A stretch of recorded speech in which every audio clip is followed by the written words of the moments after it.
Turn the dial, turn it loud. Miami's pride, make us proud. CanesWear crew, you hear the crowd.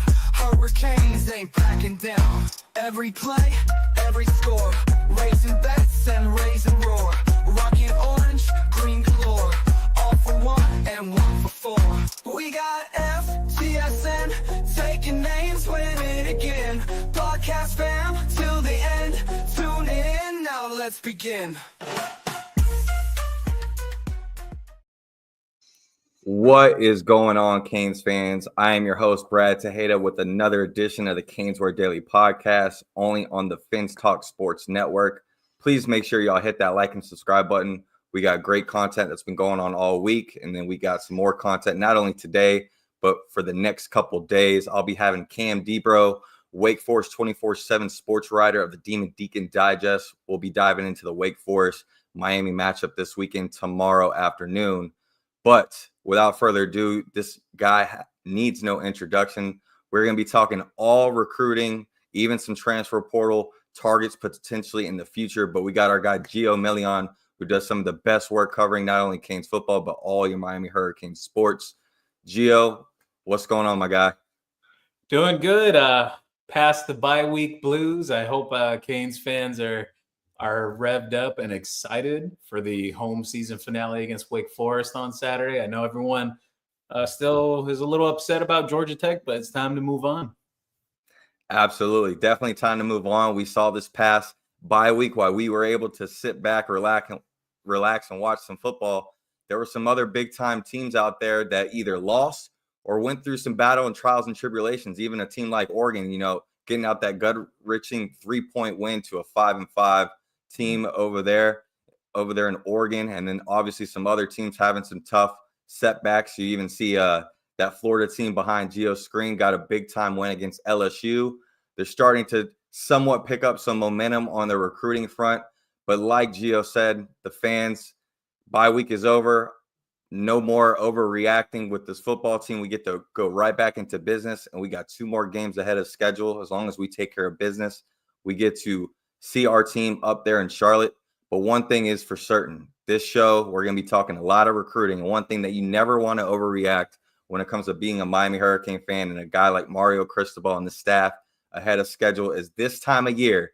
It's not only birthdays, it's not only Christmas, but it's Merry Grinchmas, Merry Flipmas for Mario and the staff. And when you just rewind this time last year, Gio, we had 4 notable big-time targets that we flipped just in the next 30 days that we're talking about, right? Justin Scott at the end of the month of November this time last year. Armando Blunt, December 20th. Jordan Lyle, the 18th. And Darius Hayes, the 20th as well. And we just flipped USC former commit of Hayden Low right there out of Oaks Christian, who's set to be an early enrollee, a guy that is very compared to a guy like Kavion Thibodeau, not only coming out of high school, but you look at what Mario has been able to build relationship-wise with someone like Kavion Thibodeau and seeing what he's able to do in the NFL along with what he did at Oregon. Before we dive into potential targets and possible flips, let's talk about the most recent commit in this class who ends up being the top-rated commit in this 2025 class currently in Hayden Low. What's your thoughts on him? Well, I think the biggest thing that jumps out on the screen is size ready. And what I mean by size ready is he could play right away. You look at some of the defensive ends that Miami brought in their past recruiting cycle. They had a really good defensive line class. Cole McConaughey, Marquise Lightfoot, Booker Pickett, Armando Blunt. Armando Blunt was on the younger side, reclassified. A lot of those guys weren't physically ready. Even Justin Scott's gotten some reps this year. Now, Hayden Low is different in the aspect that 6'4", 6'5", pushing about 250 already, could play early, is body ready. And the other thing that jumps out on tape with him too is can also play against the run. That's one very large thing that I think people discredit when it comes to freshman pass rushers in general. Everyone's like, whoa, let's get them on the field. They can get after the quarterback, but can they set the edge? Can they play contain? And Hayden Low can do those things. Yeah, absolutely. Hayden Low is one of the top defensive ends in the country. I believe he was rated the number 3 defensive end. And that is, huge kudos to someone like Jason Taylor and Coach Joe Salavea, who just continued to do work on the trail. And to your point, we had a loaded defensive line class this past year. And even though you had 25, 26 enrollees from last year's class, when you really dive into these guys, you only had about 5 or 6 guys currently after 11 weeks into the season that are either getting, starting role capability or getting some actual burn and playing time. The most of these guys are still going through that player development stage and are getting ready for that next upcoming season next year. But as of right now, we got a lot of guys in that defensive line room that we brought in for the transfer portal. And to your point, some of these guys aren't living up to capability, and some of these guys are not able to play the pass and the run, right? You're starting to see offenses really take advantage of some of these guys, regardless of how highly rated they were coming out of high school or how productive they were from their former college. You got to be able to get guys that can play right away and also be able to play that run and pass. An excellent point by you about talking about Hayden Low that could potentially do that for us in the future. But fans, I want you guys to drop some comments while we're talking about some of these recruits we're going to be going after. If there's any names that you're interested in between me and Geo, I'm sure we can answer your questions, especially with not only recruits we're going after, but possible transfer portal targets in the future that we'll talk about at the end of the show. But we talk about Hayden Low, most recent commit in this class, jumps the Miami Hurricanes to a number 10 composite ranking currently. I believe that we'll probably get in that 6 to 8 range when it's all said and done, even better than that if we continue to make business a priority on the football field. But let's get right to it, Gio. I think 2 names in particular that have been getting a lot of buzz for Miami in the last 3 weeks, past month, is right there in the linebacker room. 2 targets in particular. You got TJ Alford out of Vero Beach, who's a current Ohio State commit. And then you also got Kellen Wiley Jr., currently not committed anywhere, but is a Armwood product, a guy that can move sideline to sideline. I mean, both of these young men are guys that when you look at our linebacker play currently, these 2 guys in particular, I think could really help this football program, not only now, but definitely in the future. Talk about those 2 in particular and a possible timeline for maybe even someone like Kellen Wiley Jr., who's making his last official visit this upcoming weekend at the Hard Rock Stadium.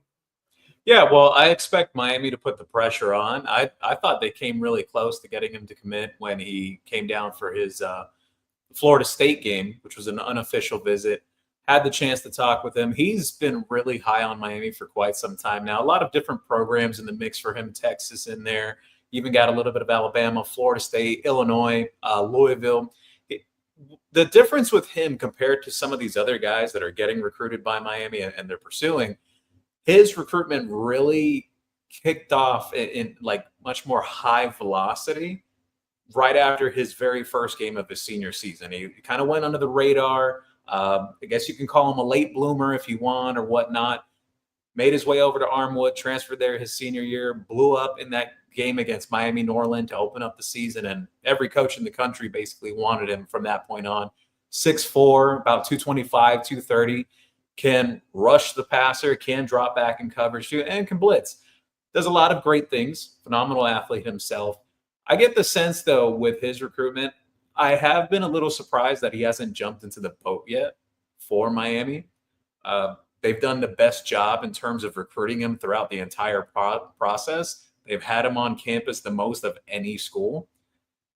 Again, we'll see what they can get done out of this weekend. I know many people are concerned about Texas and, NIL and whatnot. Miami's felt pretty good about where they're positioned with him. And then on the flip side of that coin, with Tarvos TJ Alford from Vero Beach, the 4-star linebacker, about 6'2", 215, 220. Uber athletic for a linebacker, brings a little more size and a little bit of a different game compared to a Gavin Nix and Ezekiel Marson, who are both really good linebackers in Miami's recruiting class already.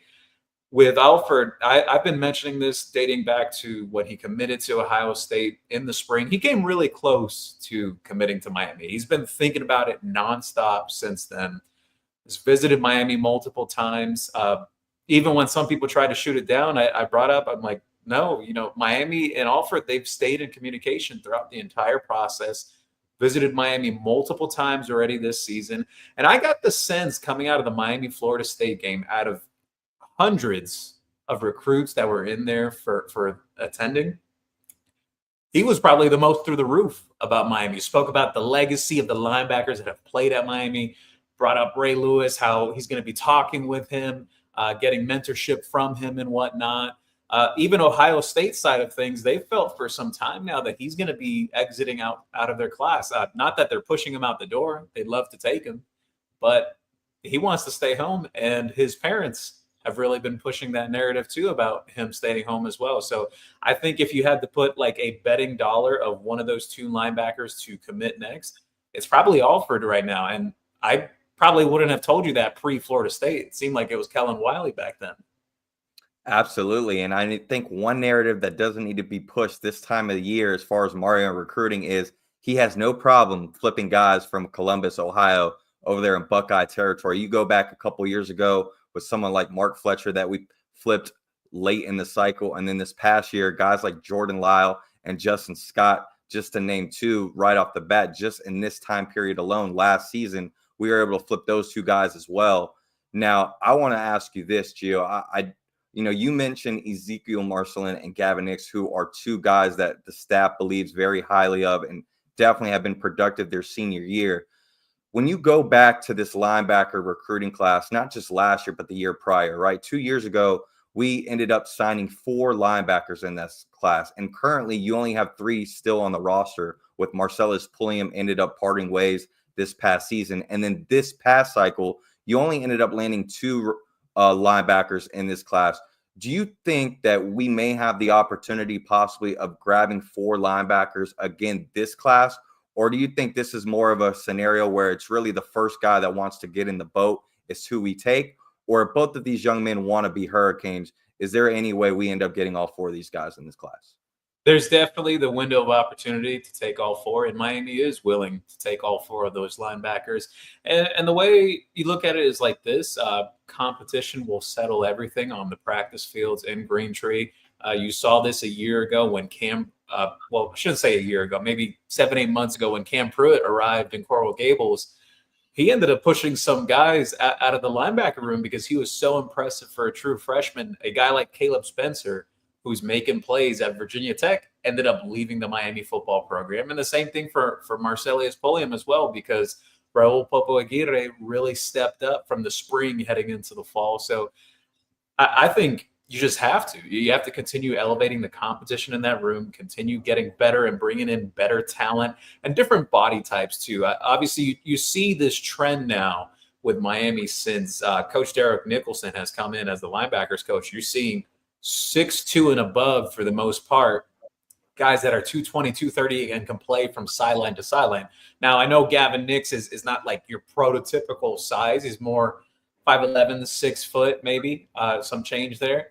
But very instinctual linebacker, could be a future middle linebacker for Miami. And again, you see the body types that they're trying to go after, and the traits that they are looking for. There's a trend. You see it. Cam Pruitt was another guy, 6'2", 6'3". He was 190 coming out of high school. Darius Hayes, 6'3", 6'4". Obviously, they have a type. And I think one thing is for certain, watching this team this year, especially on the defensive side of the ball, there's been a lot of moments where our middle linebacker in Kiko Maianoa has dramatically had a difference from last year to this year, whether it's the coaching, the scheme, or just having, a slump season. But communication is one thing that's been heavily relayed not only on this whole defense, but at Mike as well. And that is one of the strongest suits of a guy like Gavin Nix, who is the leader of the IMG program and is a guy that is usually on top of things on and off the football field. So I think that is a huge asset that a guy like Gavin Nix will be able to bring on even early on in this program from Miami, and especially from a work ethic standpoint. I think all these young men that we're starting to recruit, not just at the linebacker position, but you're going to notice a huge trend on a lot of these young men's names that we're talking about, that they really have everything it takes to be a Miami Hurricane, not just from a talent standpoint, but a preparation standpoint, and also the type of talent that they're playing against week in and week out, right? You got to be able to be productive, not just against the Timmys, but against, the Jims and the Joes of the world. But one other young man I want to bring up right off the bat, right, I think that's been getting a lot of chatter here recently is Dallas Wilson, wide receiver from Tampa.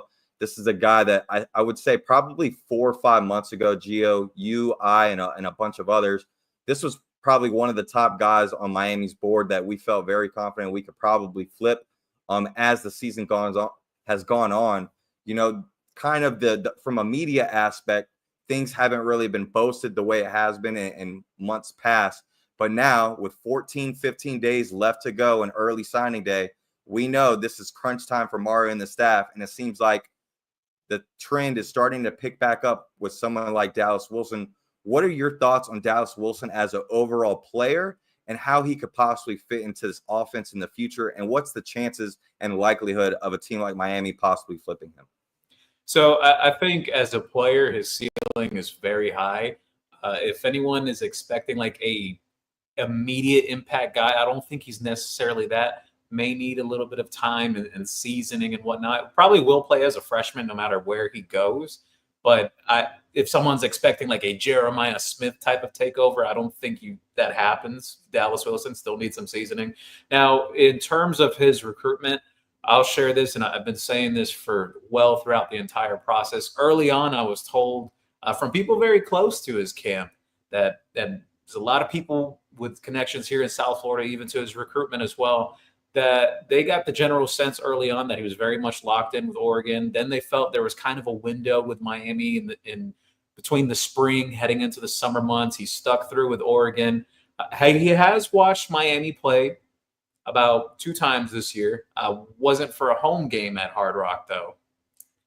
The biggest key, at least to me, when it comes to his recruitment, yes, I know Miami's really trying, and they're really trying even with a guy like Vernell Brown. But the biggest key, and just side note here, I think Miami has a much better chance with Dallas Wilson compared to a guy like Vernell Brown, just to say. But the biggest key is you have to get him back down on a visit again. I don't see a realistic scenario that Miami can make that last late minute push and pull him into their recruiting class without getting him down on campus or for a game day experience and just do the whole rigmarole where he spends the weekend in South Florida. If they can't get something done like that within these next 2 weeks, and it's going to be tough even next week because you go on the road, all the coaches and the players. So you really only have about like 10 days to try to get something done there. I think Miami does have a shot.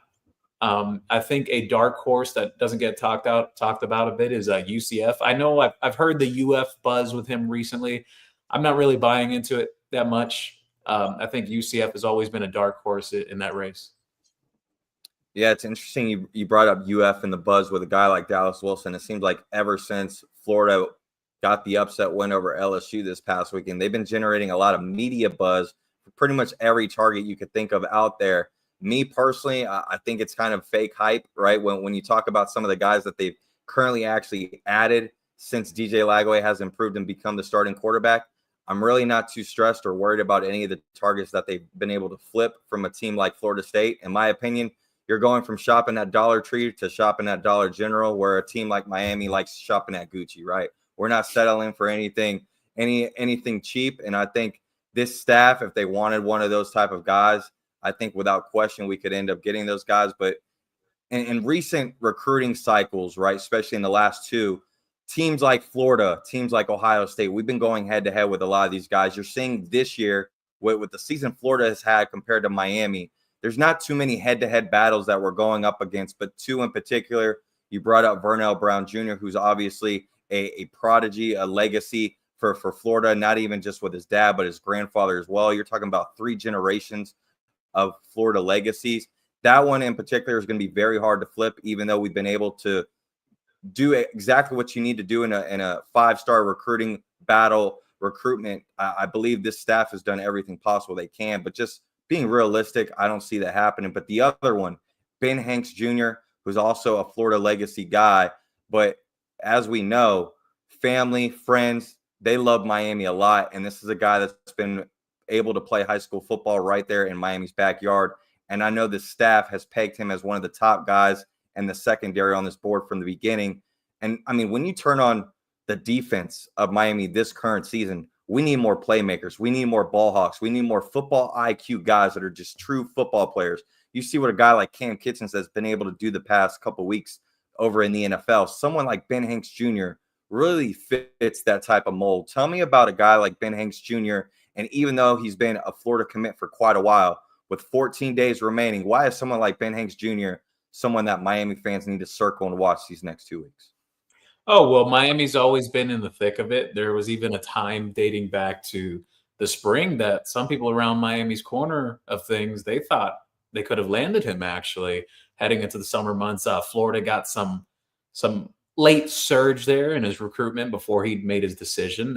He's visited Miami multiple times this season. I wouldn't rule out him showing up over the next 10, 11, 12 days before Miami heads off to play Syracuse in their regular season finale. Miami's very much been in the thick of the race. Georgia's been kind of like a dark horse lingering around in that recruitment, a little bit of Louisville as well. But the relationships there are very strong. And I will share this, and I've said this for about maybe the past week or 2 weeks now on my weekly show as well, that when it comes to Ben Hinks, his recruitment was described to me recently as this is one that you should monitor very closely heading into early signing day. Yes, Florida feels a little confident, because the connections and the legacy and whatnot, but not always does that win out. And I think Miami has a very real shot in this recruitment heading into December 4th. Now, you brought up DJ Pickett's recruitment a little while ago and kind of how important it is for someone like Dallas Wilson to get back to Hard Rock or at least see this team live in the last 2 weeks before the season. Another young man that I think is very important that he gets to see this team in opportunity the next 2 weeks. And it just seems like every time there has been an opportunity there, things just haven't panned out. And that's DJ Picket, LSU current commit.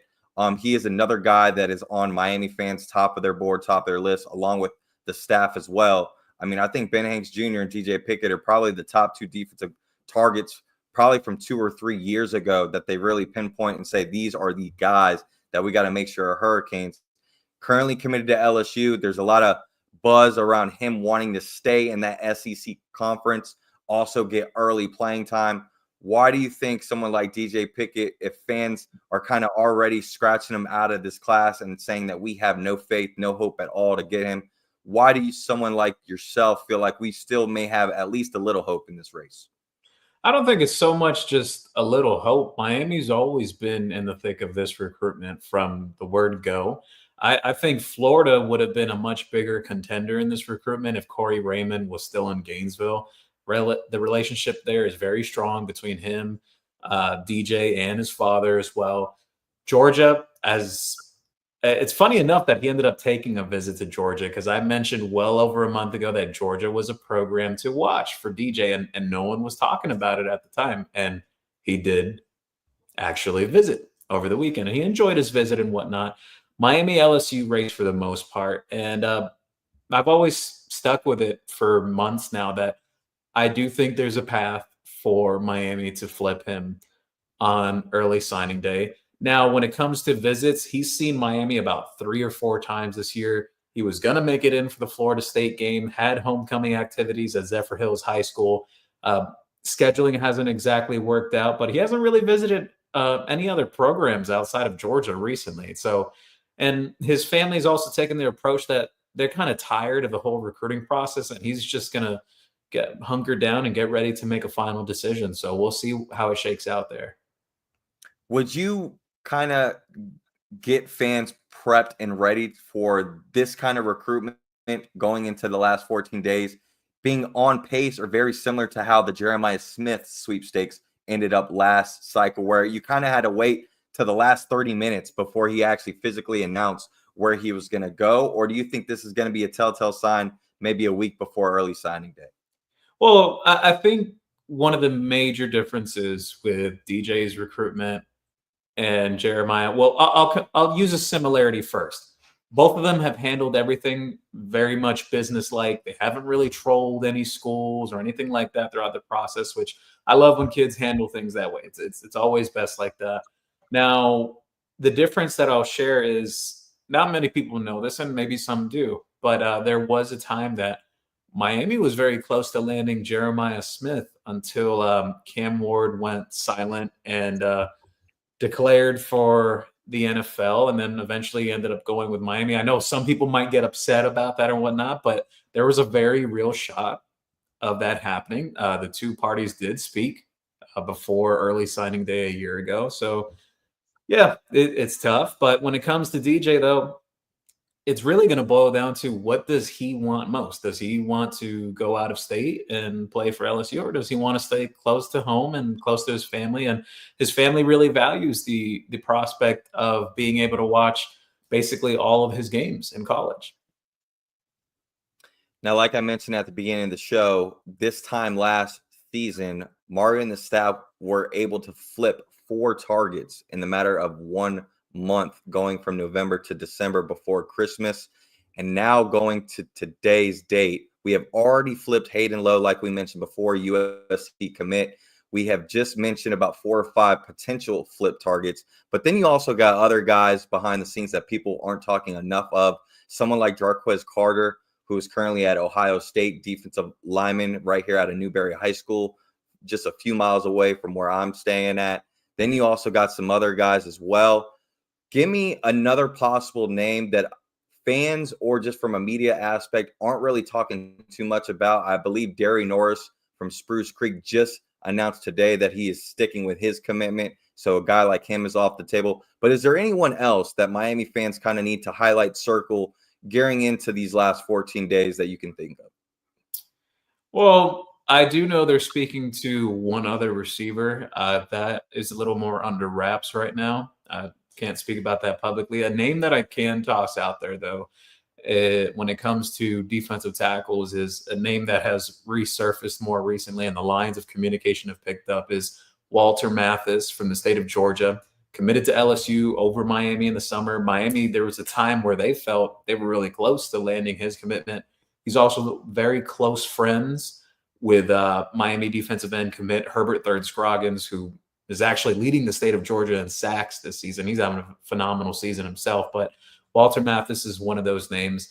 And I'll throw in even a bigger sleeper pick with the new surfacing now that you see, that Todd Hartley, former Miami tight ends coach, now coaching with the Georgia Bulldogs for the past several years now. He's a serious candidate for the FAU head coaching job, with Tom Herman stepping down just the other day, getting fired. So Elias Williams, 5-star tight end / defensive end, committed to Georgia for quite some time now. Miami's always been kind of that number 2 school in his recruitment. Miami's dealt with some recruitments like this with Georgia. Like, even go back to Ellis Robinson the fourth a year ago. Miami was always that number 2, and it wasn't necessarily specifically something Miami had to do. The kid just was really failing Georgia throughout the process. Now with Elias Williams, if Todd Hartley does move on, I think that could make things interesting. But again, Georgia is in the middle of potentially trying to get into the playoffs and whatnot. So I don't know how that all figures out in the whole grand scheme of things, but he's someone I would monitor a little bit, considering, rumors like that surfacing around, and some kids will start having second thoughts and whatnot. I'm not saying that Miami's going to flip him now, but I do think it's a name to just tack on the board. Speaking of moving parts, you talk about, some of the coaching changes that are already going on in college football now. But as we know, in the next month or two, once we get into not only bowl games, conference championships, but then obviously in the offseason, there's going to be a lot more moving parts, not only for coaches, but also players currently on those teams. Before we talk about possible transfer targets looking into the future, I want to get one more question for you about recruiting for this 2025 class. We mentioned a bunch of possible flips. We already have one in Hayden Low. Over or under, when it's all said and done, in the next 14 to 15 days, when early signing day is over, 3. Over or under, how many flips does Miami get? Oh, okay. So Kellen Wiley wouldn't be a flip because he's not committed to another school. I do think Miami can get across the finish line with Kellen Wiley. I do think they will flip TJ Alford. I've always had them flipping DJ Pickett at the end of the cycle, so that's 2 right there. They've made up some really good ground with Jarquez Carter over the past week, especially over the bye week. A lot of good feedback coming through with that recruitment. So that would be 3. Ben Hanks, I'm still a little bit on the fence. Have to see how things shake out over the next week. It's been a lot of positive feedback about that, but again, not sure where he stands now, considering that Florida upset LSU, and then they have all this buzz and hype and media hype. But I want to see what the tune is in Gainesville after they play Ole Miss over the weekend, and see if everything is still, just roses and peaches and everything. That everything is so great in Gainesville, because I think it's a little bit of a mirage that has been going on the past week. So I mentioned 3 names there. Feel like I And might we be. already got Hayden Low in the boat. So I mean, you already got one already secured. So I mean, that's your over 3 right there. If you already think 3 as well on top of Hayden Low. I also do think Miami has an opportunity to keep Tim Merritt in their recruiting class. I've been getting a little more positive feedback in terms of that recruitment. I know some people were getting worried about Tennessee. Even I was getting worried at one point. He didn't end up showing up for his Miami Duke visit that he was supposed to take, but I've heard the lines of communication still very open there. He's telling them the right thing, so that they feel pretty good about keeping him in the fold too. So we'll see. Well, another thing, we're going to have to wait a few weeks, or even obviously until we see what happens with this team and we take care of business these last 2 weeks before ACC championship play possibly for this team, is we need to see what guys we can get contributors right away. And the only way to do that in this day and age of college football now is to enter the transfer portal and grab some high impact guys. We see what it's been able to do for us this season with a guy like Cam Ward, Damian Martinez, and others. And then you look at the other side of effect of it with a team like Florida State, who went from Jordan Travis to DJU, and they just, they're one of the worst teams in the country, if not the worst. I know we all can love and appreciate Cam Ward, and we need to continue to do that by not only helping him with his Heisman campaign these next few weeks, but also fans need to get their butts in the seats this last home game in Hard Rock, 12 o'clock, and be able to support these seniors and a guy like Cam Ward possibly playing his last football game in Hard Rock Stadium. But moving forward for the future, just looking at a glance at some of the names that could possibly be great fits for this team going into the future. We had Eric Frias just brought in one of the names, my personal favorite guy at quarterback to potentially replace Cam Ward next year. And it's someone that plays at the same college that we got Cam Ward from, and that's John Mateer over there at Washington State. Talk about him and maybe some other possible quarterback targets that may be hopping into the portal, whether it's a Air Nolan, a CJ Bailey, or even someone. I believe the young man from Tulane is another guy that I wouldn't mind grabbing too. Yeah, so some of the names skip my mind right now because I don't have it all in front of me. But I will say, though, about Mateer from Washington State, Cam's successor, and he's had a really good season. Here's the thing. Oklahoma just fired their offensive coordinator. Mateer and the Washington State OC, they are both originally from Oklahoma, and there's a lot of strong connections and talk going on right now that Mateer and the OC would potentially end up playing for the Sooners next year. I do like John Mateer, though. I think an under-the-radar name is a guy like Brendan Sorsby from Cincinnati. I think he's been having a solid season. Also works with the same QB trainer as Cam Ward. Someone mentioned in the comments Kyron Drones. I think that would be an interesting one. I think you'd see Miami become more of a heavier rushing attack if he were to be the guy next year. But if you ask me overall, yeah, I do think Miami takes another transfer quarterback, and I've been riding this wave for months. I think it's almost impossible not to, because you see the success that Cam has had. You basically have a huge billboard advertisement for quarterbacks in the transfer portal, like, hey, you can come here. You'll have playmakers at receiver. You'll have playmakers at tight end. And you're going to have a pretty good offensive line in front of you. You're going to be protected. And you'll have some running backs behind you, too, to take some of the weight off your shoulders. So I think Miami creates a very favorable situation for any quarterback who's looking to potentially, raise their draft stock going into next season. So just those names I think are interesting. But I think a sleeper name that maybe not too many people are talking about or whatnot. I like the kid from Tulane that you mentioned, and I know some people may have gripes about it because he's more of an underclassman, and people start asking, okay, so what happens with Emory? What happens with this guy? Well, you'll have the situation of where both of those guys will compete in the spring. Bar minimum, Miami has to bring in someone who competes with the current room. You have to continue elevating that bar. Yeah, and the quarterback we're talking about over at Tulane is Darian Mensah, by the way. And when you look up his stats, the guy is definitely a gunslinger and doesn't make boneheaded plays as well. So as far as from a turnover ratio, that touchdown to interception ratio is definitely where it needs to be at. And he's a guy, like Geo said as well, definitely flies under the radar. And, not only the quarterback position is really helping this team, hopefully for the transfer portal for next season, as long as we continue to take care of business, but another key position that a lot of guys are going to be moving parts, whether it's guys performing very well on this team or even guys that are backups that a lot of fans are kind of screaming and hollering, hey, we need to see more playing time, is the wide receiver position, right? I mean, me, you, and a lot of others, a guy like JoJo Trader, absolute talent, guy that definitely deserves to be on the field more. A guy like Ray Joseph, or a guy like, Elijah Lofton. Some of these guys that you're wanting to see more from, absolutely they should. But at the same time, you don't want to break something that doesn't need to get fixed, right? And when you really look at it, you got 5 receivers, including tight end Elijah Arroyo, where all these guys are probably going to end up having over 500 yards receiving when it's all said and done, along with a 1,000-yard receiver back-to-back years and Xavier Restrepo. And when you really look at the core nucleus of the receiving core for this year, you're going to possibly lose, Gio, 4 out of 5 of those names I just said, with Arroyo going to the NFL, Jacoby George, and then also Sam Brown as well, right?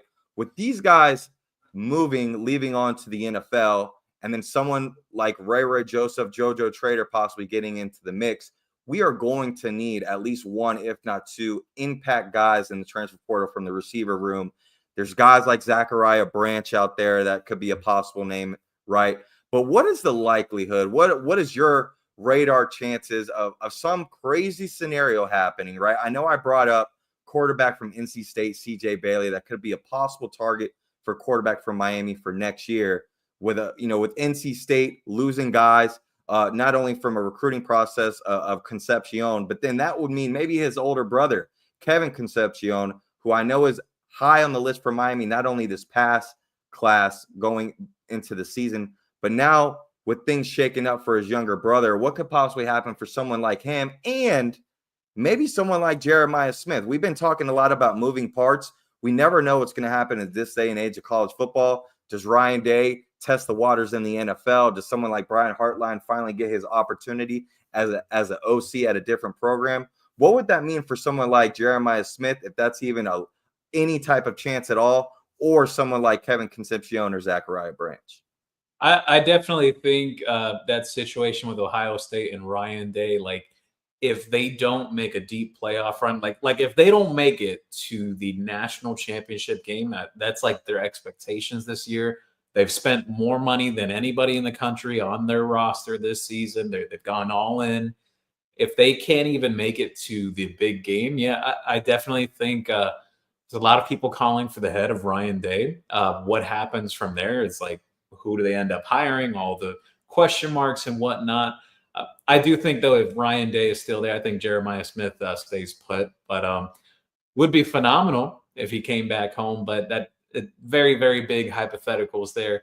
Zachariah Branch, I think, is that may be like almost a foregone conclusion that he enters the transfer portal. They have not properly used him at USC, barely gets touches. And it's not like it's a talent issue or anything. He's proven before in the past how talented he truly is. And I think a guy like that would be electric for Miami. It would be a great thing for him to look at Miami too. I think he would fit very well in this offensive system. You could point to a guy like Braxton Berrios, not Braxton Berrios. You could point to Xavier Restrepo, and you could tell a guy like Zach Branch, like, hey, look, you see this guy? You're even more athletic and electric than him. Can you imagine what you could possibly do in this offense? So I think there's definitely some interesting factors there. I like how you brought up CJ Bailey, the freshman quarterback at NC State, and even Kevin Concepcion. I can share this. I know that there has been multiple ACC schools that have wanted to get involved with Concepcion for well over a year now. even 2 SEC programs that I know of, one of them being in the Texas area as well, that really wanted to get involved with them. Everyone wants Kevin Concepcion. Definitely very interesting that his younger brother decommitted from the program with the Wolfpack. I know a lot of this is speculation, but man, you want to talk about going from Xavier Restrepo to a guy like that? That's a match made in heaven. But I 100% agree with you, Brad. I think you're going to see some movement and shakeup with the wide receiver room in general. I think you may see a couple guys transfer out. One that maybe some people may not be expecting, that I've had a name tossed to me for some time now. And I think for 100% for sure, you see Miami go after a slot receiver in the transfer portal, filling those shoes of Xavier Restrepo. Those are massive shoes to fill, but you got to bring someone in there that could really compete and like potentially even give you maybe even half of what Restrepo has given Miami for the last 3 or 4 years now. Before I let you go and you plug your amazing work and where fans can follow your stuff, there has been some questions or concerns from Miami fan base. As we get to the end of the season, obviously you start to look at the roster depth chart and some of these position groups like wide receiver, and there's been some speculation on someone like Sammy Brown Jr., who actually I believe has played 5 or 6 years of college football already, and 2 of those seasons he's only played 1 or 2 games, if that. He's listed as a redshirt junior, but what is the likelihood of someone like Sam Brown Jr. Being able to get granted another year of college football? You see a guy like Cam McCormick and others that get granted, 7, 8, 9 wishes, right? Like they're a genie. What is someone like Sam Brown Jr., but the way he's been playing, especially in recent weeks, if he continues on this path, do you think someone like him would end up returning or even have the ability to return? Or do you expect that maybe only Isaiah Horton, out of all these guys and targets that are getting all these catches, he's probably the only guy that returns next year? If I were to be a betting man when it comes to that question, I would take that it would just be Isaiah Horton of that top 4 receiver group. I know even coming into this season that Sam Brown was really focused on trying to get into the NFL. He is one of those guys that he's going to test well when he gets into the combine and whatnot. I think he would definitely be granted another year. They seem to be much more favorable with that now, granting guys those extra years if it is like actually possible to happen. Like if they haven't played enough games, it mostly happens for the most part now. But I right now I don't envision a world where Sam Brown Jr. is back in a Miami Hurricanes jersey next season. Well, guys, I need y'all to make sure y'all hit that like and subscribe button. Geo does amazing, great work for not only the football team, but all sports programs. And again, you talk about not being able to envision a world. I don't think I can envision a world right now where you just had a bye week. You've been ready to watch Hurricanes football. If you have the opportunity to get your butts in the stands for the last home game for Hard Rock, to not only support these seniors, not only support this team, but to support our guy, Cam Ward. I can't envision a world where you cannot possibly push that opportunity to the side. So please, Cane fans, make sure you guys go out and support if you can, whether it's having your butts in the seats or tuning in to another exciting game for our Miami Hurricanes. We got 2 more weeks, go 1-0 each and every week, and we get to go exactly where we wanted to right from the beginning of the season, even with the loss to Georgia Tech. So again, make sure y'all hit that like and subscribe button. And Geo, before I let you go, please let the Cane fans who are living under a rock and who don't know what you do, please let them know where they can find your amazing stuff. Yeah, you can find me on X at Geo Milian, or me and Amon Richards, we've collaborated with one of the biggest Instagram pages for the Hurricanes at Canes Universe, or you can find our weekly show at WhoWantsSmoke_Inc. on YouTube. Love it. Well, Cane fans, there you have it.